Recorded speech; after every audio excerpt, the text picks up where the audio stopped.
नमस्कार दोस्तों, सुबह सुबह की सबसे पहली बड़ी खबर में आपको बताएंगे कि नैनीताल में रैली के दौरान बोली प्रियंका गांधी, आप कब तक कांग्रेस पर लगाएंगे आरोप। वह पिछले साल 10 वर्षों से सत्ता में है, आखिरकार 10 वर्षों के काम क्यों नहीं गिनाती मोदी सरकार। इसी प्रकार दूसरी बड़ी खबर में आपको बताएंगे कि भाजपा पर जमकर बरसे सचिन पायलट, कहा सरकार सिर्फ जनता को भटकाने का कर रही है काम और पूंजीपतियों के लिए यहाँ पर पैसे लुटा रही है और आम जनता को फ्री में राशन के गिनवा रही है। इसी प्रकार तीसरी बड़ी खबर में आपको बताएंगे कि बिलासपुर पहुंचे कन्हैया कुमार, बोले सरकार बनी तो देंगे 1 लाख रुपए। भाजपा बताए 15 सालों में उन्होंने आखिर क्या किया। इसी प्रकार चौथी बड़ी खबर में आपको बताएंगे कि आरजेडी ने जारी कर दिया घोषणा पत्र, 1 करोड़ सरकारी नौकरी, बिहार को विशेष राज्य का दर्जा समेत किए 24 वादे, जिसको सुनकर के भाजपाइयों की बिहार में उड़ चुकी है नींद। इसी प्रकार पांचवी बड़ी खबर में आपको बताएंगे कि उद्धव ठाकरे का प्रधानमंत्री मोदी पर पलटवार, कहा मेरी पार्टी आपकी डिग्री जैसी फर्जी नहीं है, हमारी पार्टी को फर्जी बोलना बंद कीजिए। जी हां दोस्तों, यहां पर मोदी की डिग्री पर फिर से उठ गया है बड़ा सवाल। दोस्तों, आपको क्या लगता है कि लोकसभा को बचाने के लिए और संविधान को बचाने के लिए अब की बार चुनाव होने जा रहा है और कौन जीतने जा रहा है, इंडिया वर्सेस एनडीए? कमेंट जरूर बताइएगा। और दोस्तों, आप भी इंडिया गठबंधन के साथ खड़े हैं तो इस वीडियो को लाइक, चैनल को सब्सक्राइब करके रख लीजिए और कमेंट में जय हिंद जरूर लिखिएगा। रुक करते हैं पहली खबर की तरफ। नैनीताल में रैली के दौरान बोली प्रियंका गांधी, आप कब तक कांग्रेस पर आरोप लगाते रहेंगे, वह पिछले 10 वर्षों से क्या काम कर रहे हैं, आखिर बताते क्यों नहीं। जी हाँ दोस्तों, इस वक्त की सबसे बड़ी खबर आ रही है कि कांग्रेस नेता प्रियंका गांधी वाड्रा ने नैनीताल के रामनगर में एक सार्वजनिक रैली को संबोधित करते हुए कहा, आप कब तक कांग्रेस पर आरोप लगाते रहेंगे, कांग्रेस पिछले 10 वर्षों से सत्ता में नहीं है। प्रियंका गांधी ने कहा कि पिछले 10 वर्षों में भाजपा सत्ता में है, पूर्ण बहुमत के साथ सरकार चला रही है।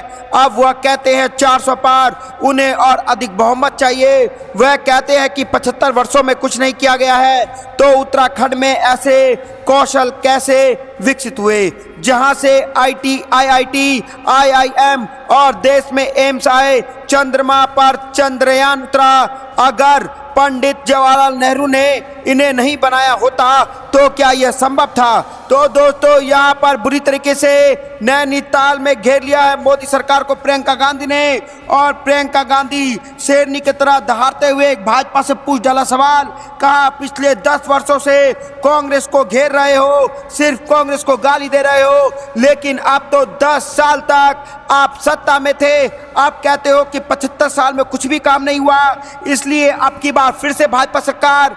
आखिरकार आपने 10 वर्षों में कितना काम किया, ये आखिरकार गिनाते क्यों नहीं, आप जनता को बताते क्यों नहीं। क्योंकि दोस्तों, यहाँ पर प्रियंका गांधी ने साफ साफ बोला है कि आखिरकार उत्तराखंड में ऐसे कौशल कैसे विकसित होते अगर जवाहरलाल नेहरू जी जो है वो IIT ना बनाते, एम्स ना बनाते, देश में एम्स आए, वो चंद्रयान पहुंचा चांद पर, अगर पंडित जवाहरलाल नेहरू जी ऐसा ना करते तो क्या ऐसा हो सकता था। तो दोस्तों, यहाँ पर मोदी सरकार को बुरी तरीके से घेर लिया है प्रियंका गांधी ने और पूछ डाले कई सवाल, जिसको सुन करके भाजपा को उड़ गई है नींद। दोस्तों, आपको भी लगता है कि आखिरकार भाजपा कब तक कांग्रेस को गाली देती रहेगी, 10 वर्षों से सत्ता के अंदर है, आखिरकार वो बताती क्यों नहीं कि 10 वर्षों में भाजपा सरकार ने क्या काम किया है। आपको जो भी लगता है दोस्तों कमेंट जरूर बताइएगा, इस वीडियो को लाइक जरूर करिएगा। रुक करते हैं अगली खबर। भाजपा पर जमकर बरसे सचिन पायलट, कहा सरकार सिर्फ जनता को भटकाने का काम कर रही है। जी हां दोस्तों, यहां पर सबसे बड़ी खबर आ रही है कि मिशन 25 को साधने के लिए जहां भाजपा ने प्रचार प्रसार पर सारी ताकत झोंक दी है, तो वहीं कांग्रेस की सियासी बयानबाजी जनता का ध्यान खींच रही है। इसी सियासी सिलसिले में कांग्रेस नेता सचिन पायलट कहते हैं, हमें राज्य और देश में जो फीडबैक मिल रहा है उसे पता चलता है कि बदलाव हर जगह है, मतदाताओं ने परिवर्तन के लिए मन बना लिया है। अब हर कोई पिछले 10 वर्षों के रिपोर्ट कार्ड के बारे में बात करना चाहता है, लेकिन मोदी सरकार ऐसा होने नहीं दे रही है। तो दोस्तों, यहाँ पर सचिन पायलट ने राजस्थान में मोदी सरकार को जमकर बरसे हैं भाजपा पर और कहा कि सरकार सिर्फ जनता को भटकाने का काम कर रही है, 10 वर्षों से जनता को इधर उधर कर रही है, लाइन लगवा रही है और उनके हित में कोई काम नहीं कर रही है। लेकिन यहाँ पर जब रैली करती है मोदी सरकार तो भाषण लंबे लंबे दे देती है, लेकिन जनता के लिए कुछ नहीं करती है। सिर्फ 5 किलो फ्री में मुफ्त में राशन दे करके उनको कहती है कि वोट दो। तो दोस्तों यहाँ पर साफ साफ सचिन पायलट ने बोल दिया है कि अब की बार मतदाताओं ने परिवर्तन का मन बना लिया है। एक बार आप चुनाव तो होने दीजिए, आपको पता लग जाएगा कि जनता 5 किलो राशन पर जिंदा रहना चाहती है या अब की बार परिवर्तन चाहती है। तो दोस्तों यहाँ पर बुरी तरीके से घेरा है सचिन पायलट ने मोदी सरकार को।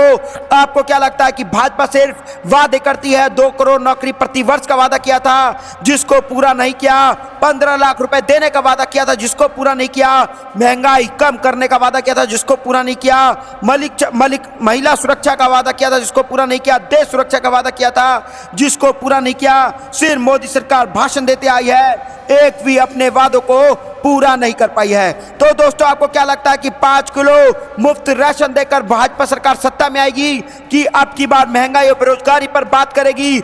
आपको जो भी को लगता है दोस्तों कमेंट जरूर बताएगा। इस वीडियो को लाइक जरूर करिएगा। रुक करते अगली खबर की तरफ। बिलासपुर पहुंचे कन्हैया कुमार, बोले सरकार बनी तो देंगे 1 लाख। भाजपा बताए 15 सालों में उन्होंने क्या क्या दिया। जी हाँ दोस्तों, यहाँ बड़ी खबर आ रही है। कांग्रेस नेता कन्हैया कुमार चुनाव प्रसार के लिए छत्तीसगढ़ दौरे पर हैं। वहां पर बिलासपुर पहुंचे और जलियांवाला बाग की घटना में शहीद हुए लोगों को श्रद्धांजलि दी है। मीडिया से बात करते हुए कन्हैया कुमार ने कहा कि जो लोग पूछते हैं कि 70 वर्ष में कांग्रेस ने क्या किया, तो उन्हें भी यह जवाब देना चाहिए कि 70 में से 35 साल आपका भी है, तो आपने अपने इस 15 साल में कार्यकाल में क्या किया? ट्रेन वक्त पर नहीं चल रहा है और बुजुर्गों को मिलने वाली छूट क्यों बंद कर दी गई? प्लेटफॉर्म का टिकट क्यों बढ़ा दिया गया और क्यों सुविधाओं को घटा दिया गया? क्योंकि रोजगार को बंद कर दिया गया। तो दोस्तों यहाँ पर बुरी तरीके से कन्हैया कुमार ने भाजपा को घेर लिया है और पूछ डाले कई प्रश्न। बिलासपुर रेलवे जोन को देश का सर्वाधिक स्वराज राजस्व प्रदान करने वाला जोन कहा जाता है, लेकिन यहाँ सुविधाएं नहीं है, जिसके बाद उन्होंने सुविधाओं को लेकर के कई सवाल उठा दिए हैं। जलियांवाला बाग के शहीदों का जिक्र करते हुए उन्होंने कहा कि वीर शहीद जनरल डायर की गोली खाने से भी नहीं डरे तो देश का युवा संविधान की लड़ाई लड़ने के लिए भी नहीं डरेगा। तो दोस्तों यहाँ पर कन्हैया कुमार ने साफ साफ कह दिया है कि यहाँ पर देश को बचाने के लिए नहीं डरे हम, तो संविधान को बचाने के लिए कैसे डर जाएंगे? हम गोली से नहीं डरते हैं, हम लोकतंत्र को खत्म होने से डरते हैं और संविधान को बचाने के लिए युवा फिर से सड़क पर आएंगे और आपको रोकने का काम करेंगे। उन्होंने आगे कहा कि देश के सामने भारत की स्थिति को नौजवानों और छत्तीसगढ़ वासियों को सोचना चाहिए कि प्रधानमंत्री ने एक बार फिर नौजवानों के लिए रोजगार देने का शब्द नहीं बोला। जो काम पहले पिता और पूर्व घर मकान बना लेते थे, उसे आज का युवा क्यों नहीं बना पा रहा है? तो दोस्तों यहाँ पर बेरोजगारी का मुद्दा उठा दिया कन्हैया कुमार ने और साफ साफ कह दिया है कि भाजपा कुछ नहीं कर रही है, सिर्फ भाषण देने का काम कर रही है। आपको जो भी कुछ लगता है दोस्तों कमेंट जरूर बताएगा। वीडियो को लाइक जरूर करिएगा। रुक करते हैं अगली खबर की तरफ। आरजेडी ने जारी किया घोषणा पत्र, 1 करोड़ सरकारी नौकरी, बिहार को विशेष राज्य का दर्जा समेत 24 बड़े वादे। जी हाँ दोस्तों, यहाँ पर बड़ी खबर आ रही है कि लोकसभा चुनाव के लिए आरजेडी ने अपने घोषणा पत्र जारी कर दिया है। पार्टी का घोषणा पत्र जारी करते हुए तेजस्वी यादव ने कहा कि परिवर्तन पत्र के जरिए 24 जन वचन हम लाए हैं। अगर इंडिया गठबंधन की सरकार बनेगी तो हम देश भर में 1 करोड़ युवाओं को सरकारी नौकरी देने का काम हम करेंगे। आने वाले 15 अगस्त को आपको बेरोजगारी से आज़ादी मिलना शुरू हो जाएगी और आरजेडी नेता तेजस्वी यादव ने कहा कि 15 अगस्त से नौकरी देने की प्रक्रिया हम शुरू कर देंगे। आने वाले रक्षाबंधन से गरीब परिवारों की हमारी बहनों को हर साल 1 लाख रुपए की सहायता राशि देंगे। गैस सिलेंडर 500 रुपए में दिया जाएगा। बिहार को विशेष राज्य का दर्जा हम दिलाएंगे। तेजस्वी यादव ने पुराने पेंशन को लेकर के भी वादा किया। उन्होंने कहा कि हम पुराने पेंशन योजना वापस लाएंगे। उन्होंने आगे कहा कि बिहार में सबसे महंगी बिजली है, हम 200 यूनिट बिजली मुफ्त देंगे। स्वामीनाथन समिति की सिफारिश के साथ 10 फसलों के लिए एमएसपी पूरे देश में लागू किया जाएगा। इसके अलावा अग्निवीर योजना को वापस लेंगे और अर्धसैनिक बलों को सर्वोच्च बलिदान देने के बाद शहीद का दर्जा भी दिया जाएगा। उन्होंने कहा कि पूर्णिया, मुजफ्फरनगर, गोपालगंज, भागलपुर और रक्सौल में 5 हवाई अड्डे बनाए जाएंगे। साथ ही मंडल आयोग की सिफारिश को समग्रता से लागू किया जाएगा। तो दोस्तों यहाँ पर आरजेडी ने यहाँ पर जारी कर दिया है घोषणा पत्र और 1 करोड़ सरकारी नौकरी देने और बिहार को विशेष राज्य का दर्जा समेत कर दिए हैं 24 बड़े वादे, जिसमें रोजगार है, महिला सुरक्षा है, यहाँ पर अग्निवीर को हटाने का काम है, यहाँ पर युवाओं को रोजगार देने का काम है। सारे काम करने के वादे कर दिए हैं और साफ साफ कह दिया कि हमें सत्ता में लाइए, हम ये सब काम 1 साल के भीतर करके दिखाएंगे। आपको जो भी को लगता है दोस्तों कमेंट जरूर बताइएगा, वीडियो को लाइक जरूर करिएगा। रुक करते हैं अगली खबर की तरफ। उद्धव ठाकरे का पीएम मोदी पर पलटवार, कहा मेरे पार्टी आपकी डिग्री जैसी फर्जी नहीं है। जी हाँ दोस्तों, शिवसेना यहाँ पर प्रमुख उद्धव ठाकरे ने प्रधानमंत्री नरेंद्र मोदी की फर्जी शिवसेना वाली टिप्पणी को लेकर के निशाना साधते हुए कहा कि मेरी पार्टी आपकी डिग्री की जैसी नहीं है। पारगढ़ लोकसभा क्षेत्र से शिवसेना उद्धव बाला साहब ठाकरे की उम्मीदवार भारतीय कामदी के समर्थन में मुंबई के पास बोईसर में एक रैली को संबोधित करते हुए ठाकरे ने यह भी दावा किया कि विपक्षी गठबंधन इंडिया 300 का आंकड़ा पार कर भाजपा को हराने का काम करेगी। उद्धव ठाकरे ने कहा, धरती पुत्रों के अधिकारों की लड़ाई के लिए शिवसेना प्रमुख बाल ठाकरे द्वारा बनाई गई शिवसेना को फर्जी कहा जा रहा है। यह आपकी डिग्री की तरह नहीं है जिसे फर्जी कहा जाए। प्रधानमंत्री मोदी ने महाराष्ट्र में एक सप्ताह की शुरुआत में एक रैली के दौरान उद्धव ठाकरे नीत शिवसेना को फर्जी करार दिया था। प्रधानमंत्री मोदी ने कहा था कि इंडिया गठबंधन की सहयोगी द्रविड़ नेत्र यहाँ पर सनातन को खत्म करने की बात कर रही हैं और सनातन धर्म को मलेरिया और डेंगू से जोड़ रही हैं। तो दोस्तों यहाँ पर बड़ी खबर आ गया है और यहाँ पर फिर से मोदी के डिग्री पर उठ गया बड़ा प्रश्न और उद्धव ठाकरे का प्रधानमंत्री पर पलटवार और साफ साफ उद्धव ठाकरे ने कह दिया कि मेरी पार्टी आपकी डिग्री की तरह फर्जी नहीं है, इसको फर्जी कहना बंद कर दीजिए। और दोस्तों इतना ही नहीं, उन्होंने साफ साफ कहा कि आप लोकसभा खत्म तो होने दीजिए, जनता आपको मुंह तोड़ जवाब देगी। जो जनता के साथ आप मजाक कर रहे हैं, 5 किलो राशन के साथ मुफ्त देने के बाद आप बार बार जनता को गिना रहे हैं कि हम आपको राशन दे रहे हैं और राशन के नाम पर वोट मांगने का काम कर रहे हैं। हमारा देश का युवा भिखमंगा नहीं है, वो फ्री में राशन नहीं चाहता है, वो रोजगार चाहता है जो आप देना नहीं चाहते हैं। दोस्तों आपको क्या लगता है, मोदी सरकार जो है वो पूंजीपतियों की सरकार है और यहाँ पे युवाओं को रोजगार चाहिए ना कि फ्री में राशन? आपको जो भी को लगता है दोस्तों कमेंट जरूर बताइएगा, वीडियो को लाइक जरूर करिएगा। रुक करते हैं अगली खबर की तरफ। हमारी बातों का जवाब क्यों नहीं देते? दिग्विजय सिंह ने ईवीएम को लेकर के फिर लगाया आयोग पर गंभीर आरोप, पूछ डाले बड़े बड़े सवाल। जी हाँ दोस्तों, इस वक्त की सबसे बड़ी खबर आ रही है कि कांग्रेस नेता दिग्विजय सिंह ने एक बार फिर ईवीएम की विश्वसनीयता पर सवाल उठाया है। उन्होंने इस बार चुनाव आयोग को लेकर के भी शिकायत के लहजे में कहा कि वह इस मुद्दे को लेकर के आयोग के पास गए थे, लेकिन आयोग ने ना तो जवाब दिया और ना ही उन्हें मिलने का समय दिया। गौरतलब है कि दिग्विजय सिंह ईवीएम पर लगातार सवाल उठाते रहे हैं। दिग्विजय सिंह मध्य प्रदेश के पूर्व मुख्यमंत्री रह चुके हैं। इस बार लोकसभा चुनाव में राजगढ़ सीट से चुनाव लड़ रहे दिग्विजय सिंह अपने चुनावी अभियान के दौरान भी ईवीएम को लेकर के लगातार मुखर रहे हैं और उनका आरोप है कि ईवीएम एक इलेक्ट्रॉनिक मशीन है और इसमें गड़बड़ी की जा सकती है। गुरुवार को उन्होंने समाचार एजेंसी ANI से बातचीत करते हुए कहा कि उन्हें चुनाव आयोग से शिकायत है कि आयोग इस मुद्दे पर जवाब नहीं देता है और ना मिलने का समय दे रहा है। दिग्विजय सिंह ने कहा कि उन्होंने संसद में और बाहर भी जगह पर ईवीएम का मुद्दा उठाया, लेकिन यहां पर इलेक्शन कमीशन ने इसका जवाब नहीं दिया है। दिग्विजय सिंह ने कहा कि ईवीएम को लेकर के उनके 3 बुनियादी सवाल हैं कि क्या यह ईवीएम एक स्टैंड अलोन मशीन है, क्या वीवीपैट में इंटरनेट के साथ कोई कनेक्टिविटी है, वीवीपैट में कौन सा सॉफ्टवेयर इंस्टॉल किया गया है। इन्होंने आयोग से सवाल पूछते हुए कहा कि वह इन सवालों का जवाब क्यों नहीं देते हैं, वह अपने काम पे पूर्ण रवैया अपना क्यों नहीं रहे हैं। तो दोस्तों यहाँ पर दिग्विजय सिंह ने फिर से ईवीएम पर उठा दिया बड़ा सवाल और साफ साफ 3 बड़े प्रश्न उठ दिए हैं और इसका आखिरकार आयोग जवाब क्यों नहीं दे रहा है, इलेक्शन कमीशन, ये दिग्विजय सिंह का कहना है। और दिग्विजय सिंह ने बोला है कि इसका जवाब दे दे हम शांत हो जाएंगे। दोस्तों, आपको क्या लगता है कि इलेक्शन कमीशन को विपक्षी नेताओं का सवाल का जवाब देना चाहिए और इनके जो 3 मूलभूत सवाल हैं उसका आखिरकार जवाब क्यों नहीं दे रहा है इलेक्शन कमीशन? इनको सोचना चाहिए।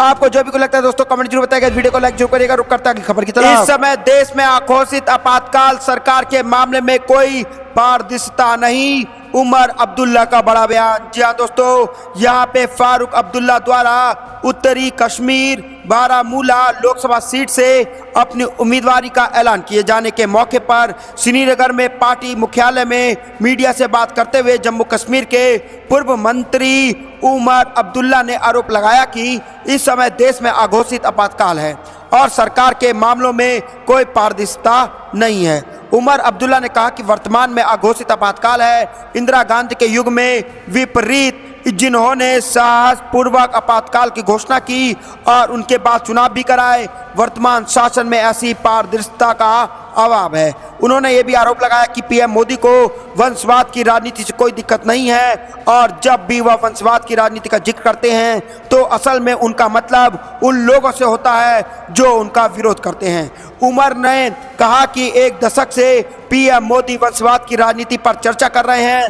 भाजपा को वंशवाद की राजनीति से कोई दिक्कत नहीं है, बल्कि उन्हें उन राजनीतिक दलों से दिक्कत है जो उनका विरोध करते हैं। उन्होंने कहा आगामी लोकसभा चुनाव के लिए उनके उम्मीदवारों की सूची में बड़ी संख्या में राजनीतिक परिवारों के लोग शामिल हैं। प्रधानमंत्री के इस आश्वासन का जिक्र करते हुए भी विधानसभा चुनाव जल्द होगा और जम्मू कश्मीर को राज्य का दर्जा बहाल किया जाएगा।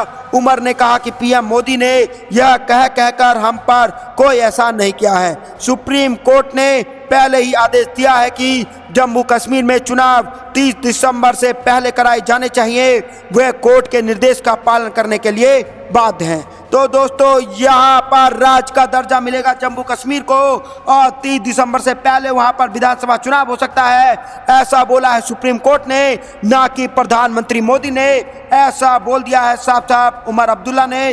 और साफ साफ उमर अब्दुल्ला ने कहा है कि अभी जो देश में समय चल रहा है वो अघोषित आपातकाल चल रहा है। सरकार के विरोध में आखिरकार जो भी बोलता है उसको फंसा दिया जाता है और जेल में डालने का काम किया जा रहा है। आपको जो भी लगता है दोस्तों कमेंट जरूर बताइएगा, वीडियो को लाइक जरूर करिएगा। रुक करते हैं अगली खबर की तरफ। भाजपा के विधायक ने मोदी नीतीश को ललकारा, लोगों से कहा डबल इंजन सरकार पर भरोसा नहीं, वोट का बहिष्कार करिए, पार्टी की ठेंगा परवाह नहीं। जी हाँ दोस्तों, यहाँ पर बड़ी खबर आ रही है कि लोकसभा चुनाव के दौरान बिहार में भाजपा की स्थिति अजीबोगरीब हो गई है।